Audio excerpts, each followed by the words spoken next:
দুঃসময়ের অন্ধকার কখনো কখনো আমাদের জীবনের সবচেয়ে উজ্জ্বল মুহূর্তটির দ্বার খুলে দেয়।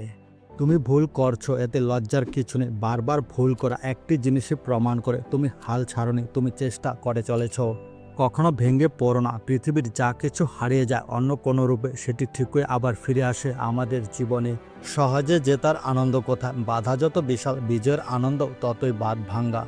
ভয় পাওয়ায় দোষের কিছু নেই, কিন্তু ভয় পেয়ে পড়ে থাকলে চলবে না। তোমাকে উঠে দাঁড়াতে হবে, ফাইট দিতে হবে। হেরে গেলে আবার নতুন উদ্যমে সব শুরু করার উদ্যম থাকতে হবে। কখনো হাল ছেড়ে দিও না। এখনকার এই দাঁতে দাঁত চেপে করা কষ্টগুলো তোমাকে বিজয়ের খেতাব এনে দিবে সারা জীবনের জন্য। সম্ভাবনা আর বিপদ হাতে হাত রেখে চলে, তাই বলে সম্ভাবনার দ্বার না খুললে কি চলবে? কি বলা হচ্ছে সেটি হৃদয়ে ধারণ করো, কে বলছে সেটি বিবেচ্য নয়। পথের ভিখারিও কখনো কখনো তোমাকে পৃথিবীর সবচেয়ে মূল্যবান পরামর্শ দিতে পারে। ব্যর্থ হওয়া মানে হেরে যাওয়া নয়, ব্যর্থতা নতুন করে আবার শুরু করার প্রেরণা। হাল ছেড়ে দেওয়ার মানে হেরে যাওয়া। তোমার চোখ তারার দিকে রাখো আর পা মাটিতে রাখো। ভবিষ্যতের উপর জুয়া খেলো না, দেরি না করে এখনই কাজ করো। যে ব্যক্তি কখনো হাল ছাড়ে না তাকে তুমি হারাতে পারবে না। তুমি যেখানে আছো সেখান থেকে শুরু করো। তোমার যা আছে তাই ব্যবহার করো, তুমি যা পারো তাই করো। এমনভাবে বাঁচো যেন আগামীকালে তুমি মারা যাবে, এমনভাবে শিখো যেন চিরকাল বেঁচে থাকবে।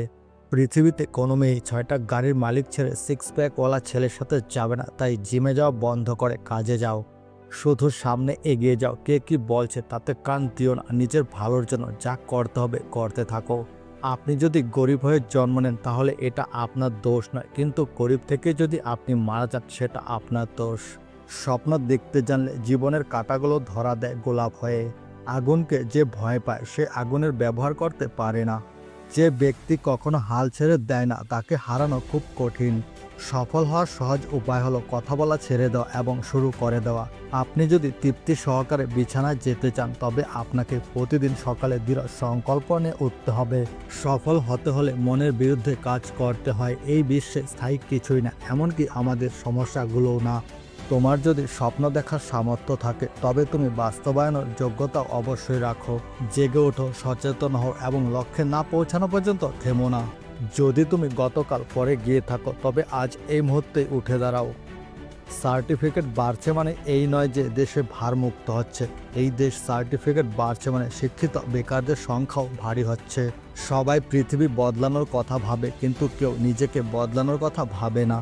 সাফল্যের কোনো গোপন রহস্য নেই, এটি প্রস্তুতি, কঠোর পরিশ্রম এবং ব্যর্থতা থেকে শেখার ফলাফল।